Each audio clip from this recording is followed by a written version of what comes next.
The skills we've gathered, the lessons we learned, the people we've met, they can all have a profound impact on the way that we work.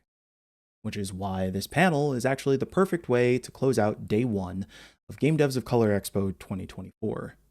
It's a panel titled The Way We Work, and it's a continuation of a conversation that was held at the Game Developer Conference in San Francisco back in March.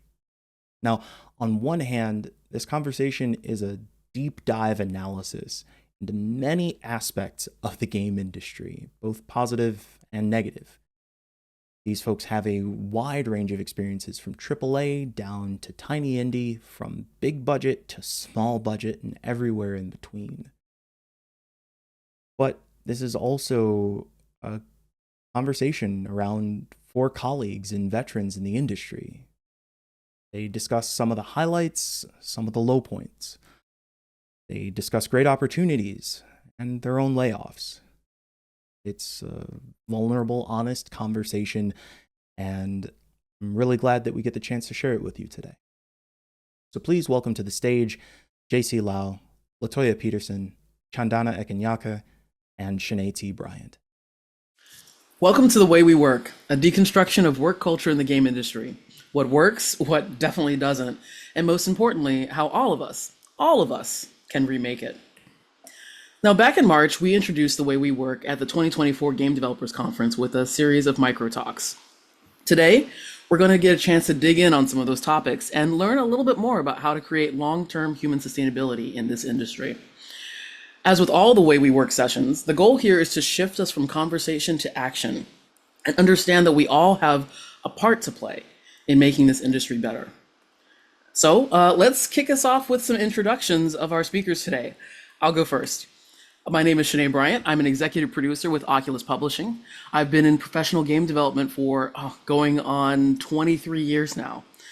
Here's some of the stuff I do, some of the stuff I've written, some of the games I've shipped. Now, over the years, I've worked at companies from Xbox and Take-Two to Capcom and Midway Home Entertainment on projects with massive budgets to those with barely 2 rupees to rub together.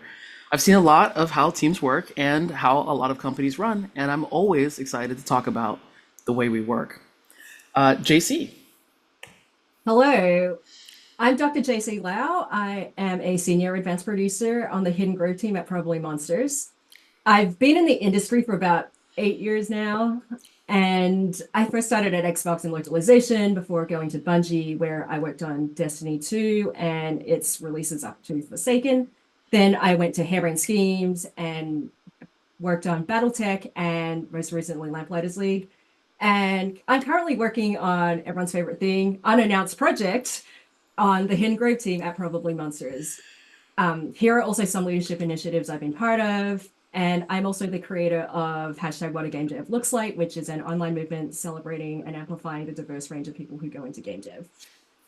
And over to you, Latoya. All right, so hey, I'm Latoya Peterson. Most people know me from my work at Glow Up Games, recently transitioning to new roles. So I'm at balancing levels these days.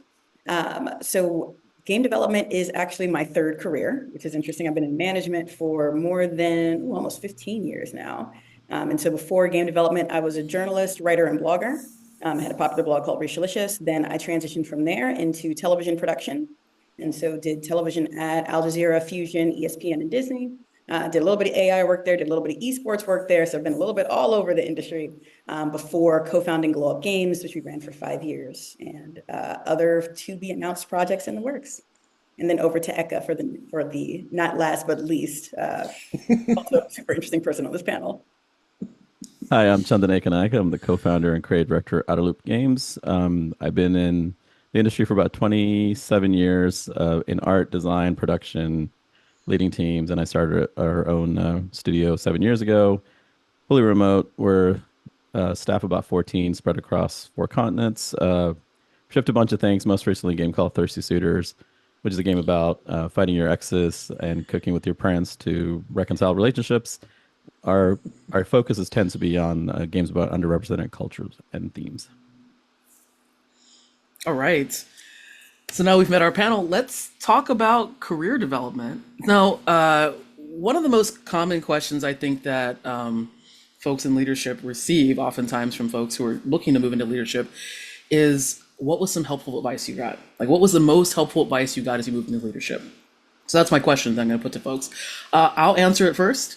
For me, I talk about mentorship a whole lot. I think mentorship's super important to get people to where they are in their career. I know that in order to get where I am right now, people had to hold the door open for me, and likewise, I do what I can to hold the door open for other people. That's what makes it's part of why I do this sort of work and stuff.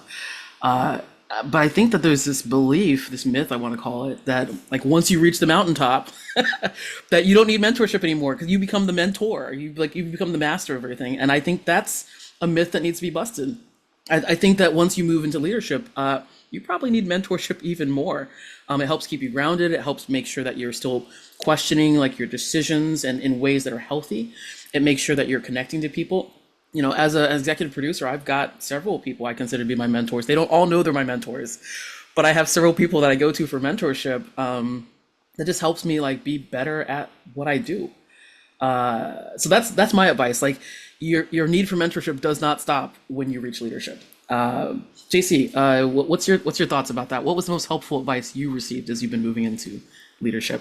So I come from an academic and legal background, so there's already this expectation that you have particular leadership qualities before I got into games. So even when I wasn't in a place of actually having a leadership title, one thing that I found really useful was just to do things anyway. So my advice would be do it anyways. Like lead from where you are, even if you're not in an official leadership role, your impact will still reach others. For me, I did this because I realized like if I was waiting for leadership at the companies I was working at to make the changes that I wanted to see, I would be waiting for a really long time. So I just went ahead and did some of this work to set up the things that I wanted to see happen at these companies. So I am the founder of the Bungie Diversity Committee. And when I was at Harebrained Schemes, I was one of the co-founders of what we call the Jedi Council, where Jedi stands for Justice, Equity, Diversity, and Inclusion. So not everyone's going to like everything you do, but just do it anyways. Like literally be the change you want to see in the world. I have to interrupt for 1 second because Jedi has got to be the best acronym like I've ever heard of ever for a diversity, equity, inclusion. I say this as a Star Trek fan. There's like 3 Klingons in my background over here. That's fantastic. Yeah. I was pretty sad we didn't have budget for lightsabers, but I will make do with what we have. Eka, do you have some thoughts about this? Do you have some advice? Yeah, I mean, I think the best advice that I got early on was to always bet on yourself. And the person that gave it to me, I ended up quitting that job and really took it to heart, and it worked out for the better. But I think thinking back early in my career, I focused a lot on the craft of learning how to make games, and then like I think the middle of the career I was focused more on like what kind of games I want to make, and then now that I'm running my own studio and a little older, I tend to focus on the people and who to work with and who to hire and how to help them shape their future. So I think I have to remind myself that sort of depending on who I'm mentoring or working with, like where they are in their career and what's important to them, and try to help them with the things that I think that they can't see or aren't focused on. And there's a lot of mentors in my sort of long career that's helped me help shape my career along the way, which is really useful. Yeah. Latoya, what about you? Do you have some thoughts on advice for moving into leadership? Quite a few. I'll do 2 quick ones. The first one is everybody's talking about mentorship, but I always like to talk about sponsorship. Yes, there's a difference. Now, Yes. those 2 things are a little bit different. We can have tons of mentors, and as Sinead mentioned, sometimes your mentors don't know they're your mentors. You can just be paying way too much attention to what they're doing, which I do sometimes. But also a sponsor is a person that will advocate for you when you're not in the room. And you need both of those things to kind of navigate successfully, particularly in big corporate environments. Sponsors also are the people who are just putting your names in for opportunities and things like that. And those aren't relationships that you can ask for. Those are relationships that you cultivate or that people decide to do based on what they've seen from your work. So that's the first one. The second one from one of my journalism mentors, Raju Nazareti. He really helped me when I was struggling as a young leader. to figure out like, okay, I'm leading a newsroom, people are older than me, da, da, da, da. Like, how do I navigate all of this? And Raju was kind of like, look, leadership is responsibility, Latoya. As soon as you take ownership for a profit and loss statement, things like that, you are the person determining whether or not somebody has a job.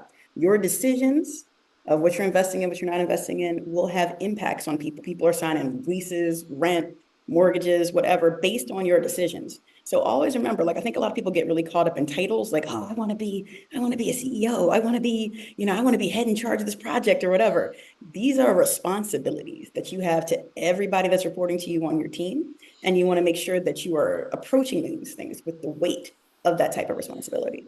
No, absolutely. I did a talk at Game Devs of Color. I want to say it was 2 years ago, and it was called "Directing People, Not Products." And it was coming from a place of like seeing a lot of people who are so caught up in titles, and they're like, "I'm a game director. That means I tell you what to do, and I direct the game. My only responsibility is to the game, not to the people making the game." And my argument is like, no, games don't make themselves. People make games. Like as a game director, your responsibility is to the people who are doing the actual work, people who are putting that like vision into action. And so I know we're going to talk about culture through the course of this talk, but I feel like it's sort of why it's interwoven in this whole conversation is like if we don't treat people well, then we won't have an industry. Basically, we see like the large amounts of attrition. We see people moving to other industries, moving to other places in tech where they probably get paid about 30% more and work about 30% less. And so like that in itself is a little bit of a crisis in the game development in the game industry, because we lose a lot of talent, and a lot of this industry tends to be a lot of younger folks, because we get attrition of folks who've been here for a while because they need better work-life balance. Yeah. Oh, the other thing we should also mention before we move on is to combine both, your comments and Ekka's comments. You need to develop yourself as a manager the same way you developed your craft as an employee. It's the same thing, right? You have to grow as a manager, understand how to do bigger teams, understand how to create and run bigger types of projects.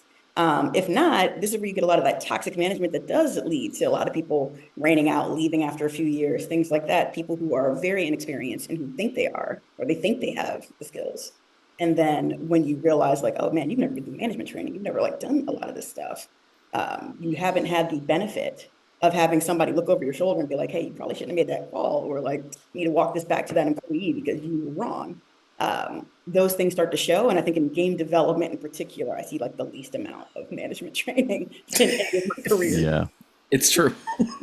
soft skills and vulnerability. I mean, I think that's the thing like good managers have, and something that you really have to learn as you get into more leadership role. Because Janae, you mentioned about being a game director, like it's so much about is negotiating, not telling or directing people to do things, right? Like no one wants to just do a thing because you said so. Like you have to kind of negotiate that within the team. Yeah, absolutely. Like the sort of what is the word? Parentalism, infantile, whatever, right? So like there's this. I don't want to do something because my manager said so, right? Like that's not a good enough reason oftentimes. And it doesn't leave people feeling motivated or engaged with the work that they're doing. And like we're all in this industry for a reason. Like we love making creative products. If I didn't have to do creativity, I could go, work at a company where I just make widgets, and again, would probably have pretty good work-life balance. They're making widgets like 40 hours a week. One thing I want to talk about and like dig into like what you mentioned there, Latoya, that was really interesting about like training for managers. This goes into mentorship. This goes to sponsorship as well. Ekka, like you've been in the industry for like about 5,000 years and stuff like that. I think you mentioned old, before. Yeah. I want to give you your flowers. Like, what can you talk about when it comes to like, we have so many new people in the industry. We have so many folks who are just coming up in the industry. They're facing a lot of challenges at this point. Like, what sort of strategies do you use to develop that talent and retain people who are new to the industry? Right. For us, when we do sort of short-term and long-term goals, we do a lot of one-on-ones. It's a smaller team, and we kind of sort of every one-on-one we talk about. So what's sort of like your short-term goal within the project, and do you have aspirations beyond this team? Because like I've been in 5 different companies in my career, and I've left companies. I expect folks on team to move on. That's completely okay, right? It all depends on what they what they need and what they want. So we openly talk about that kind of thing. You know, what are your long-term goals? Do you want to be a game director? Do you want to just be an individual contributor at a higher level? Those kind of things. And then what are sort of your aspirations for the duration of a project? For us, which is like 2 to 3 years. And that conversation kind of gets them thinking about what they need and what they want to do in short term, and how they, you know, we can kind of, it's day by day, year by year, to get to the next steps.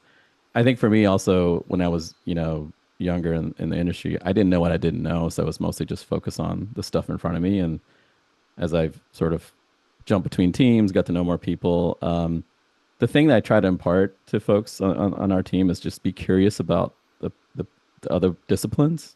You can just learn a lot about how to be better, making you know, better teammate, but also show some interest in, you know, if you're an artist, show some interest in your programmers, because without them, you can't really, you know, do your stuff. So things like that, just to be a little more open with the rest of your team, because it is a team effort, and it takes so much collaboration for any game to do well. Yeah, I would totally echo the collaboration aspect. Like, game development is a team sport, and there is a time to understand when to stay in your lane and when to like ask for help. But it relies on everyone having trust with each other, and not just trust, but also humility. So the best game developers I've worked with are ones who don't assume they're the smartest people in the room, and they're willing to ask for help when they need it's needed. They know when to ask for help. They know who to ask for help. And the idea is we're all trying to do this thing together.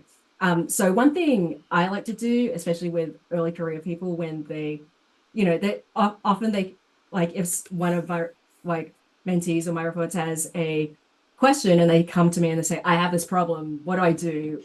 I don't want to just say, hey, here's what I do, like now go do this thing, because that would give me the outcome that I want, but that's not the process I want to get there. So usually I just put it back on them. I just say, well, how do you think we should approach this? Because I don't know, chances are if someone comes to you and says, hey, I have this problem, they've thought about it for a bit. And so they're kind of more steeped in that space than you are. And you know, they probably already have an answer, and they just want you to like reassure them, or like, you know, confirm that this is a good choice of action. If it's not, then like, you know, maybe there's something you can work with there.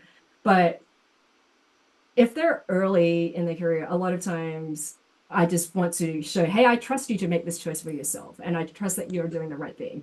And sometimes there's just different ways that we can extend that to people to help them grow. Yeah, absolutely. Well, I think that we've had a good conversation about career development. I know I can talk about this for forever. I really want to talk about, let's move to our next topic, talking about culture, workplace culture. So why is it so hard to change workplace culture? I think we've probably all had experiences of, you know, what qualifies as good culture versus what qualifies as bad culture. Eka, can you talk a little bit about that? You run your own studio right now, and I'm sure that some of that really takes into account building the culture there, and building it from what you've seen and what you want and what you don't want. Like, can you talk a little bit about how you built the culture at Outer Loop? Yeah, mostly from how not to do it at my previous jobs, and out of spite. No, I mean it's yeah. I think you know, I mean, in the 20 some years I've been in the industry, we've definitely gone away from the heavy crunch. I mean, it still happens for sure, I think. But on the smaller teams and the indie teams, as we're, you know, we have a little more flexibility with our schedules and budgets, and not trying to hit a certain size game. Um, you know, purposely starting the studio remotely so that we can have a little bit more flexible hours. And again, like, folks are all over the world, so it's like the schedules can be flexible as long as we have ways to communicate. And the communication tools have gotten better, so we can be a little more flexible with our time. But purposefully focusing on games about underrepresented cultures and themes, and, you know, having sort of a direction for what we wanted to do.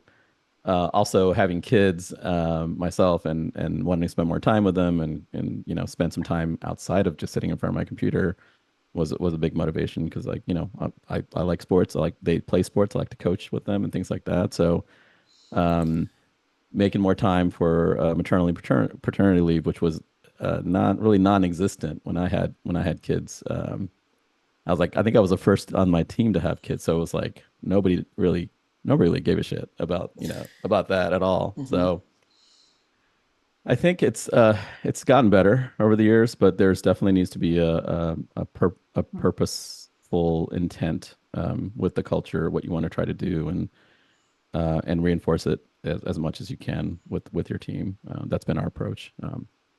Yeah, I think the one of the key things there is building your culture with purpose. I talked a little bit about this during the talk back at GDC, but I had a manager once who said, "Oh, we don't have to worry about our workplace culture. We'll just hire good people and we'll get a good culture off of that." And it's like, no, no, you won't. Like, there's that famous thing that says, like, if you don't design your culture, it will design itself. And so a lot of times we if we don't pay attention to culture, we look up 6 months later and we're like, whoa, how do we get here? Like, how do we get into this place where people are just sniping at each other, and it's highly toxic, and everyone's exhausted, and they're mentally exhausted, they're physically exhausted, and like they don't want to be there, kind of thing, right? And you can imagine if you're trying to make creative products with people who don't want to work with each other because they're experiencing like this really negative negative interactions and stuff like that. It's really hard to actually create something that you love and that they love and that your consumers will ultimately love. Yeah, I think just to add to all of that, I think there's something about building an intentional, like a culture intentionally, but then culture is not a static thing. It's not a one and done. I've intentionally built this and now like I could just go off and do whatever. Like it requires ongoing and intentional maintenance as well. And a lot of times that gets deprioritized because it's like, oh, we've set up our team, we set up our culture, now let's go make a game. But every person you add to your team adds to your culture. Every person that leaves your team affects the culture. And a lot of times I think the cultural problems we experience in game development come from this like weird misalignment of like what the perceptions of the culture are and what the culture actually is, because time has passed since that culture was written down. So like, we talked about crunch before, and just as an example, I remember I was once on a team where there was a team meeting my team and I couldn't attend, but there was something that was said at the team meeting where the studio was like, oh yeah, we don't do crunch. And the reason my team could not attend this meeting is because we were literally crunching. And yeah, and so this is why people end up with this weird whiplash, right? Like, what leadership says culture is and what your experience is. And when those two things are at odds, like this is where we get these really weird, difficult places to, like, we get stuck in these problems of workplace culture. But so I think it requires maintenance. On my current team, we actually have a page where we state here are our cultural pillars, but every quarter, like every person that joins our team has to read this as part of their onboarding. Every quarter we revisit these and we say, are these still true? Do we need to change anything? Are we falling down on any of these things? How do we do this? But we take time to actually go through this. And we're a relatively new team, so we're kind of starting out like this, but I can imagine if you're at a company that's been around for like 5, 10, 20, 30 years, like, and no one has ever revisited that culture, you're going to be in a very bad place. No, I mean, +1 to everything you said. As you were talking, I just had like a flashback of a place I worked where we equally had like a culture that was, I don't want to say toxic, but it was unfavorable to folks around it. And the biggest problem with one of the biggest challenges people encounter with trying to change their culture is not admitting they have a problem. I would say like admitting you have a problem is the first step is admitting you have a problem. If you're unwilling to honestly examine where you are from a cultural standpoint, admit the places where it gets falling down, like crunch that's like excessive and death march crunch, folks who don't talk to each other, directors who don't direct people, they just direct products, those sorts of things. If you're unwilling to engage in that, then you oftentimes get this sort of cognitive dissonance where people talk about, yeah, our culture's wonderful. I had an old manager who would tell everyone, like, listen, we don't believe the haters about our culture. Like, we just I want everyone to just stand together and say, I believe we can do this. And it's like, well, I appreciate the sort of like rah, rah, rah feeling, but that was not what the team needed at that point. And so you can imagine like when you have management that's out of alignment with like the folks who are doing the work and stuff like that too, especially when we're talking about cultural stuff, like that leads to like this really toxic mix of culture that it leaves people to bounce essentially. Latoya, I'd love to hear if you've had any experiences with this too. I feel like if you've been in this industry for any amount of time, you probably have run across got And some the thing stories to is, tell. some of these things are not unique to game development. Okay, this is across the board. One of the big things that I would love to just impress on people is we tend to take not being a fit for a culture as an immediate rejection. Like it's net negative, it's always negative. And sometimes it's not that, especially as you get deeper into your career journey. Like most of the time when you hit management, you're 5 years in, 10 years in, sometimes 15 years in. And you start realizing, this is not the place for me, right? Because you have a style. And just because it doesn't fit one place doesn't mean it doesn't fit other places. So for me, I'm a high responsibility, high accountability person, right? I really like accountability. I really like being able to speak to people directly. I really like, hey, we got a problem. Can we work this out? Sometimes what'll happen is there'll be something like studio values, or there'll be, I just say broadly workplace values, right? Because this is not unique to game development. And one of those values might be like, oh, like I worked at a place and the motto was, we speak truth to power.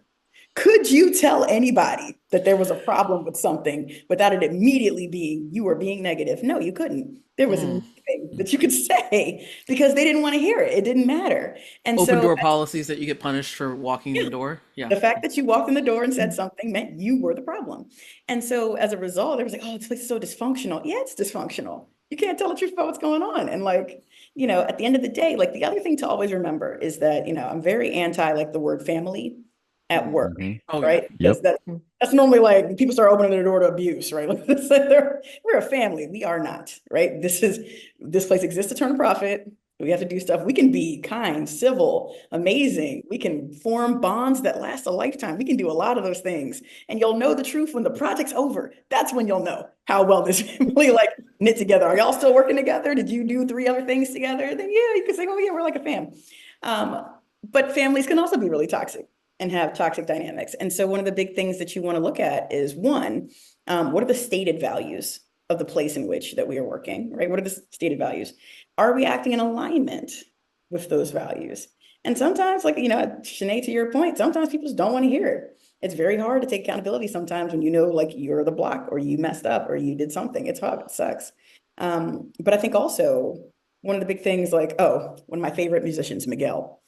Miguel was in this band called Fatty Coo. And like, so there was this video circulating from like a documentary. And like everybody in this band was like, oh my God, Miguel be doing too much. He's singing too hard, all this other stuff. Who does he think he is? Miguel is a superstar. Who is Fatty Coo? Nobody knows. But sometimes you're just in the wrong spot and you need to move on. No, I mean absolutely. I think the really key thing you mentioned there is stated values. So many times companies have values, or at least individual like management folks, especially founders, like they have values that they don't actually say out loud. And how do you expect your team to actually help support and nurture and be ambassadors of those values if you haven't written them down anywhere, if you haven't made them known as well? Good conversation. Let's switch topics a little bit. Let's talk about game funding. Because I think that a lot of the challenges that we have in this industry, like we're like real talk, the last couple years have been pretty volatile, right? There's been a lot of ups and downs. Anyone who's been following it, whether you're in the industry or not in the industry, has seen there's been lots of layoffs, just like or right sizing, RIFs we call them, reductions in force and stuff too. A lot of that's related to just funding sources as well. So, Latoya and Eka, I think are both of you have had like some pretty deep experience when it comes to like game funding. Let's start off with Eka first. Eka, what are your thoughts about the funding landscape right now? What does this look like? It's hot garbage right now. But Really, I feel like Hot it's garbage always specifically. it's always been hot garbage. It might be just even a little hotter right now, with sort of post-pandemic overextending everything, resources, funding, and seeing a huge return, and then that all just tapering off as folks have gotten back to their lives, back out there. So I think especially we're seeing a ton of layoffs, and it's continuing, and on big studios, small studios, public companies. it's wild. Like so our company's small. We've always done sort of we're a lifestyle company and we're like not looking to grow at a certain size and have an exit. So in the game space, and Latoya has other experience. Me and I want to talk to her about this right after this. But like for me, it's like you can go VCs, venture capitalist route, or publisher slash funding source for the project. So we've always done project funding, which is they're investing just in the project, not in the company. And then if you go sort of the VC investment route, they're looking at some kind of return. So because we're not looking to grow, we've always done project funding, and that's worked well for us. Sometimes we do have to do a lot of work in terms of putting a pitch together, putting a demo together, getting out there.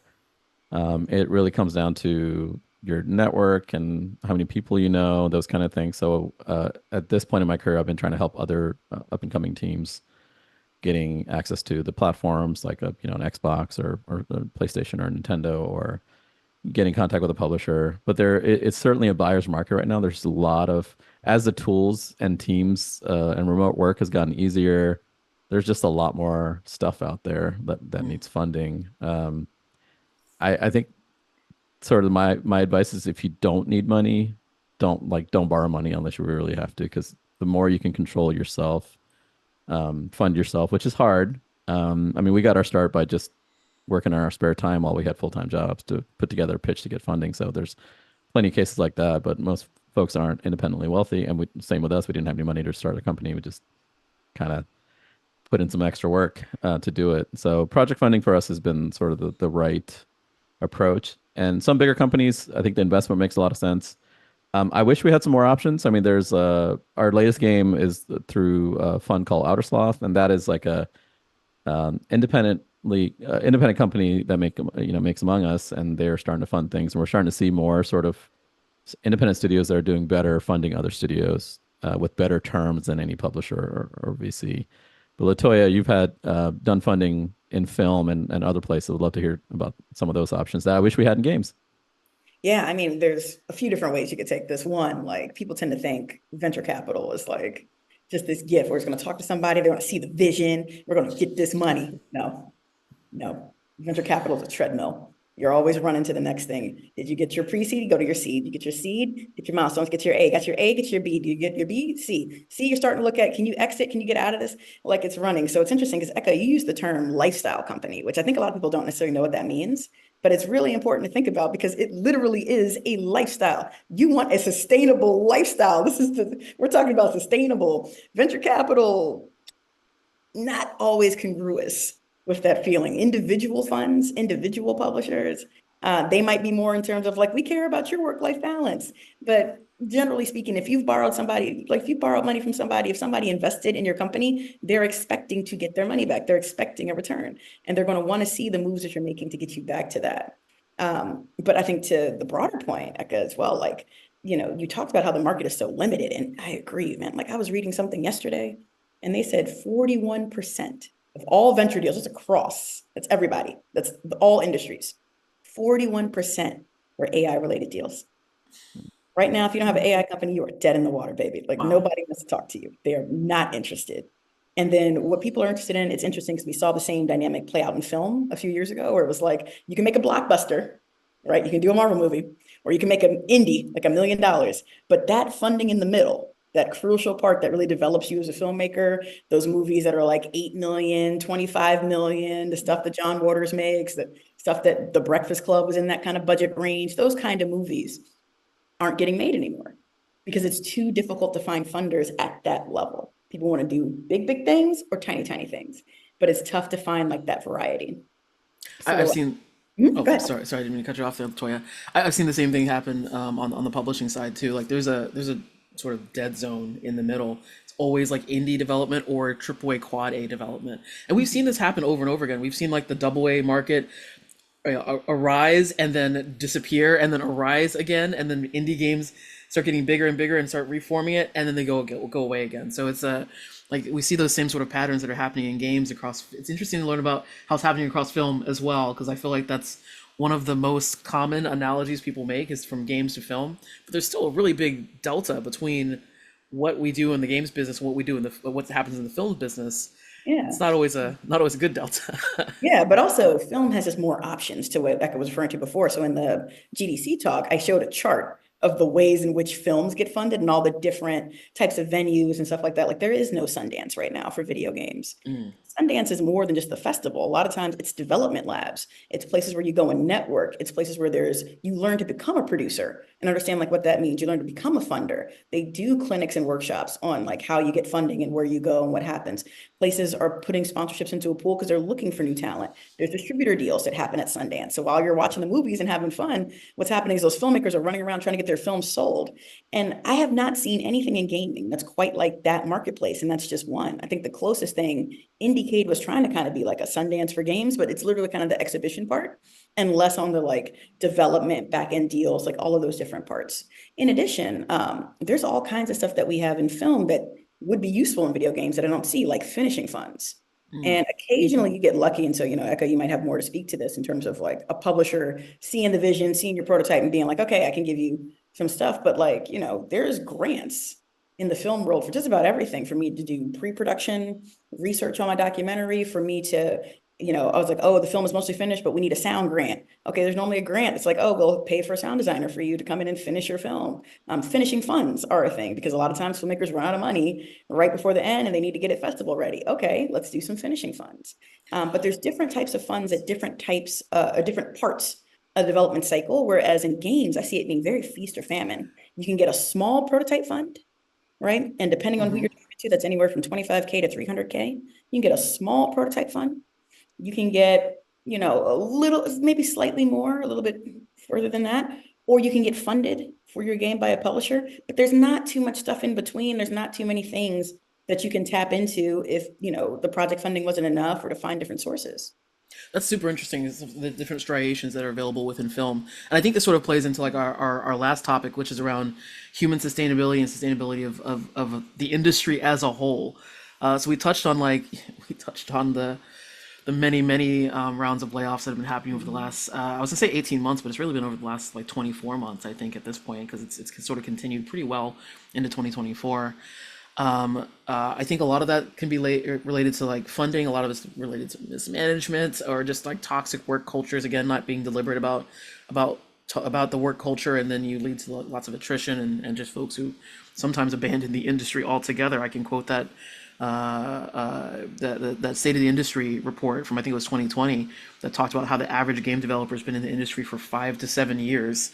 Like that's wild, especially since everyone on this call, I think, has been in the industry longer than that.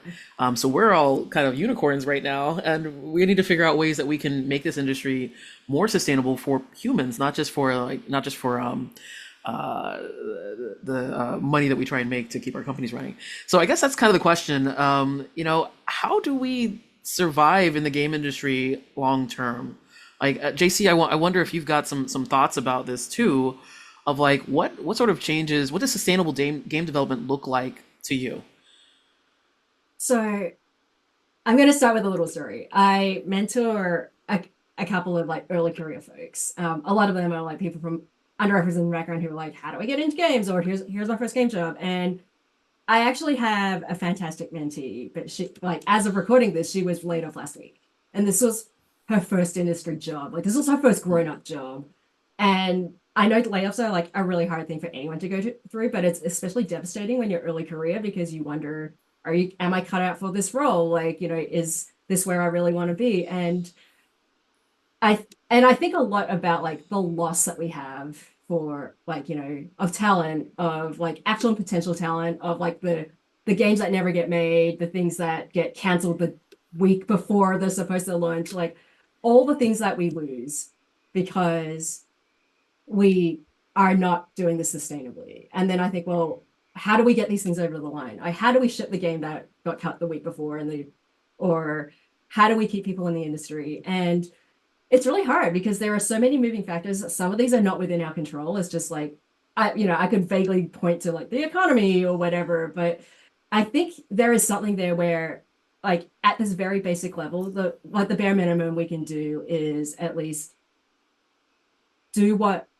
is within our realm of control. Like, we can be kinder to each other. We can make our teams like, even if we can't make the industry more sustainable, we can make our teams more sustainable. We can, look at 4-day work weeks. We can, I'm just going to use the U word. Like, we should talk more about unionizing, and we should talk about it more publicly. And I'm really glad that we're starting to do that across the industry, and that progress has been made, and progress builds momentum. But we need to do things for ourselves, because we cannot rely on like publishers, funding, like all that to get us out of this hole. Like, we have to use our resources right now to help ourselves. So I would love to see us talk more about unionization as an industry.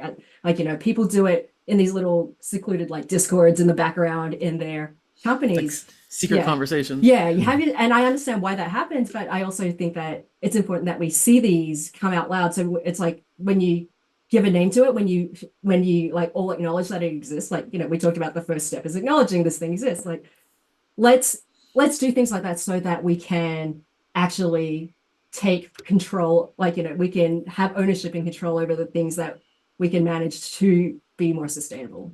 Anyway, Shanae, like, I just said a bunch of words. Oh no, I could talk about this forever. I Yeah. mean, this is the whole. I think this is the game. Like this Yeah. is this like Yeah. human sustainability and figuring out ways in which we can make the industry livable and not just become our whole lives, be a part of our lives, integrated into our lives. I think is so important. Like, while you were talking, there were so many things that were coming to mind. I was like, oh my gosh, I want to like touch on this and touch on that, and I'm a producer, so as a producer, we come up with lots of sayings and stuff that, I don't know, probably annoy our teams, but amuse me, and also it's just a good way to sort of memorize things.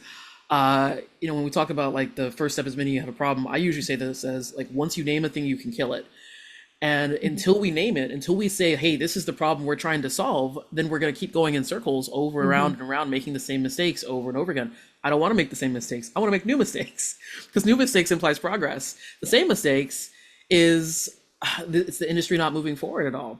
One thing you mentioned, I'm really sorry to hear about like your mentee and stuff like that too. Like this, like it's really like this industry can be really brutal sometimes. I mentioned I've been in the industry for 20 some odd years, right? I remember I was 12 years into the industry before I got laid off the first time, because I remember I was sitting around the lunch table with a bunch of my colleagues, and they were all talking about how they gotten laid off this number of times, that number of times. And I was like, oh, I've never been laid off before. And they're like, what? How have you never been laid off? I'm like, you've been in the industry 12 years. And I kid you not, within the next month, I got laid off. Like, all of us got laid off. Our entire team got laid off. And I was like, well, there we go. I guess I said it into the, I spoke it to the universe. But since then, I've been laid off 4 times because this industry is really volatile. And this is the thing that something people don't really know about layoffs is like what it's like. Like, we talk about it a lot in the abstract, but layoffs can be really traumatic for people. They can be really painful. Even like talking about it now, I'm like having memories about layoffs. I'm like, oh yeah, I'm laughing about it now, but I was not laughing about it back then. I mean, I can tell you like one of the like just a quick story about like what layoffs are like. It's like, I remember one of my layoffs, I came in that morning expecting to have like a regular day, suddenly saw there was like a 15-minute meeting added on my calendar in about an hour with my skip level. And I'm like, wow, I don't talk to her very often. I wonder what this could be about. And I said that knowing exactly what it was about. And I go up there and I'm have this really brief conversation with her. Someone comes in and drops my stuff off in the room. Like, they took my stuff and brought it up to me, and my badge just no longer worked to get into that part of the building anymore. And the thing that I think people really don't notice or don't really talk about is not just like layoffs are not just about losing your jobs, it's about losing a number of relationships. Like, there are people who I never saw again from that moment. After that 15-minute meeting, I've just never seen them again and I used to work with these people every single day, or at least 5 days a week for years. And that's a traumatic break for people as well, because it can leave you feeling really lonely and not just unmoored from your job, but unmoored from the relationships in the community that you built over years. So this is one of the reasons why I talk so passionately about like game culture and about workplace culture, and about figuring out ways that we can not just have layoffs be the only tool in our tool belt, because it really does affect people, and it stops them from. It stops their progress. It stops them from wanting to be part of this industry because they can't anymore because they've been hurt. Again, I can talk about this forever. Let me hand off to someone else. Like, Eka, do you have anything that you want to talk about in this topic? I mean, I think generally creative endeavors like making games, making film is at odds with making money on a regular basis. Uh, so I think that This is one of the real talk things right there. Yeah, Eck is just like, let's just Cut it. into the industry. stop Want to make chasing money? the, Why are you making stop games? chasing the fucking money. Don't make games. Like or like this is why Make games for I think yourself. You got to pick a struggle. Pick a struggle. You want to struggle for money, or you want to struggle for your love? yeah, I think it's really hard for like bigger public companies. They have to the quarter shareholders, less flexibility, laying people off, and then hiring out them all again for the next quarter. It's just we see the cycle. We've all seen it long enough where it just feels like it's like, oh, the head count, the people cost is the highest cost, but also it's the most valuable cost if you're thinking more longer term than a quarter. I don't know. For me, like to JC's point, can we try to make our own, in our own spaces, make some difference? And for me, like trying to keep the same team together as long as they want to stay together with multiple projects makes for better games. We've switched to a 4-day work week. We're trying to we're thinking more longer term and trying not to chase any trends so much, or because that's what we see over and over again. Whatever the hottest game, you'll see a bunch of clones, and none of them hit as well as the original, and then you're chasing the next thing, and that's not sustainable. But It's not. That's the I key don't word know. right there. Sustainable. No, it's about priorities for people Yeah, too, and your yeah. priorities do change from as you grow in your career as well. Like I know that I do an exercise every few years where I try and determine like what are the priorities for me at a given point. Sometimes it's money, sometimes it's career, sometimes it's advancement. Like it changes, and I think that's a natural thing that people should take into account, especially when they're looking to break into the industry or continue to have a career in the industry. All right, so we've talked about career development, we talked about workplace culture, game funding, human sustainability. Let's just talk about ourselves for a second right here. Like, let's talk about our hopes, dreams, our hot takes. Who's got the hottest hot take? Latoya, I feel like you've got some hot takes You for love us about this spice. industry. You Please. love spice. Oh my God. I think I already had mine, so I'm done. First, Yeah. Oh, I no was like, more hot takes for Eka. You gotta have at least one more hot take somewhere. I did I like think I the dropped the mic on the last question. I'm not yeah. coming back to this question. Okay. Choose what you love or money. Like what are Okay. the two, right? A couple things here. So one, in terms of, you know, I've been in and around this industry for a long time. And so my career was elsewhere, but I always tell the story of like when I was 25 years old, I went to my very first IGDA meeting and I was like, I want to be a game designer. And how I got there in a car with one of three, the only other women that came to that event were in the car with me, that we were carpooling to go to this thing. And the other good developers who were super sweet and really cool, but also totally miserable and living at their parents' house and sleeping at their desks. And the head of studio, who is super well known and super jerky, is a person that has left a bad taste in my mouth for 20 years. And I was like, wow, this is the game industry. I don't need to be anywhere over here. Let me go do something else. I mean, I landed back here anyway, but sometimes you cannot run your destiny, but it's just what it is sometimes. Like understanding that the industry is made up of humans, and humans are, they vary widely from person to person, frequently fallible, frequently overestimate what they can do. And what you're trying to do and what you're trying to navigate and understand is how do you make meaningful work? How do you care about the things that you do? How do you, I think, have slightly more responsibility for the environment and for other folks than you want? And I would say, like, in the way that we talk about stretch goals in corporate, right? Like, it's like, okay, here are your goals. Here's your main goals. Here's what you're doing. But what's the stretch goal? What's something that you're like, I got to really put some effort in, but I'll get there? And like, in journalism, I was cultivated, I realize now, into thinking about myself as an investor. And being like, because they knew what the salary bands were for where I was starting to climb. And so Natalie, who ran the thing called Pipeline Angels for a long time, trying to get more women into VC, was basically like, she came to me one time and we just had lunch. And she was like, Latoya, I want you to start thinking about being an angel investor. I was like, girl, I don't have that kind of money, like whatever. And she was like, well, you only need to have this and this, right? It's 200K gross salary or $1 million in assets, one of the two. But I was like, girl, are you serious? Like, I just got here. Like, I'm just, doing my thing. I'm poor. Like, I don't know. But again, what's the question? So Natalie had that conversation with me, God, years ago. More than a decade, more than 10 years have passed since that conversation, since that lunch at Union Station. And what is one of my goals now? Yeah, I do need to become an accredited investor. And now that I've taken money from my company and seen what's happened and seen how the company, Globe only really stayed afloat because of people who cared and people who wanted to change things. And they had, from $10,000 to $500,000 to say, here, let's help you.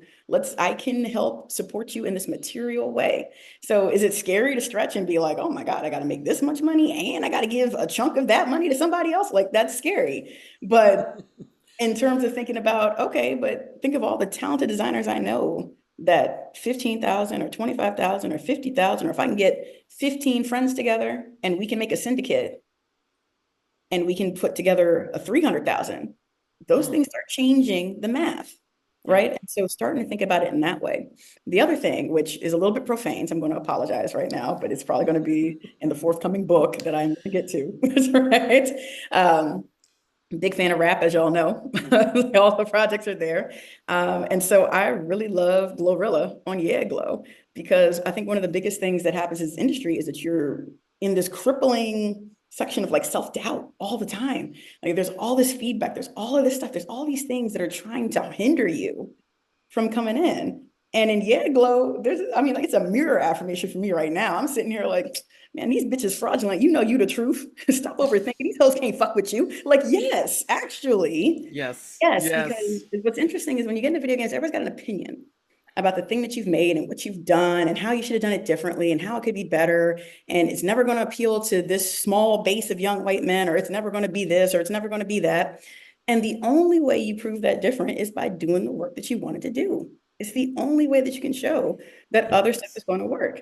And I can't think of how many amazing ideas, amazing things have happened or didn't happen because somebody let somebody else get in their head about what their potential was, what their capacity was. Now, that doesn't get you out of the hard work. One last thing, because I know we're starting to get into time. But one of my favorite. We got lots of hot takes to go around. Yeah. What can I tell you? The next panel is just us hot takes. Yes, all I got is hot takes. I told you, you said you started spicy. One of my favorite manifesting stories was Jim Carrey on Oprah Winfrey's show. Didn't see that one coming. But Jim Carrey was talking about trying to become an actor in Hollywood and how he would, sit on Mulholland Drive and just tell himself like, okay, this is all my stuff. Like I don't have access to it yet, but one day I'm going to be here. And then he wrote himself a check for $10 million and put acting services rendered and put it in his wallet.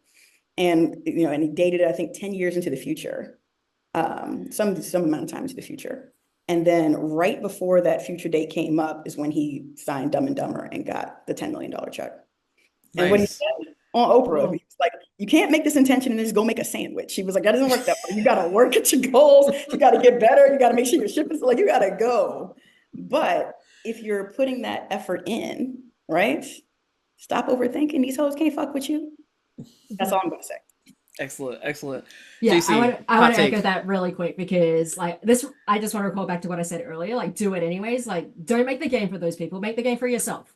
Like make stupid little tiny games in your spare time if you're not employed. Like keep doing the thing because like this is how we make the industry what we want it to be. Like I think like do it anyways also applies in a couple of different ways. Like one thing I like to do is, and this is like, I am a pretty senior producer. I do a bunch of mentoring. I do a bunch of other stuff in my spare time. I do not have a lot of time, but I can do tiny, consistent things to make the industry better. Like it might affect one person. It might affect like a small group. It's not going to change the industry overnight, but I am a huge proponent of just do little things like, be like, write that LinkedIn review for like recommendation for someone. Maybe they'll get a job. Maybe like, throw your funding in like in a Kickstarter to help like that one indie team. Do these little things because they're easy to do because they're small.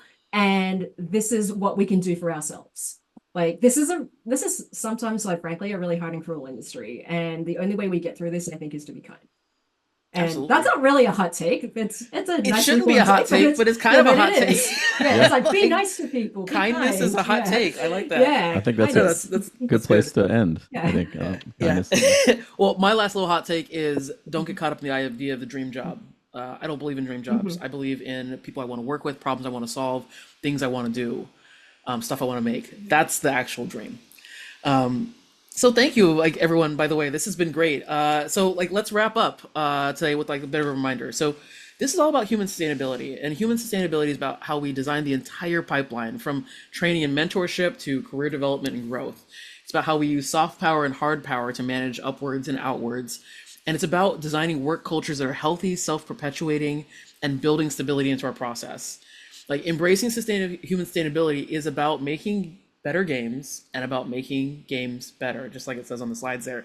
So again, like let's make game development the forever career that we know it can be. All right, thank you for joining us, and everyone have a great rest of the show.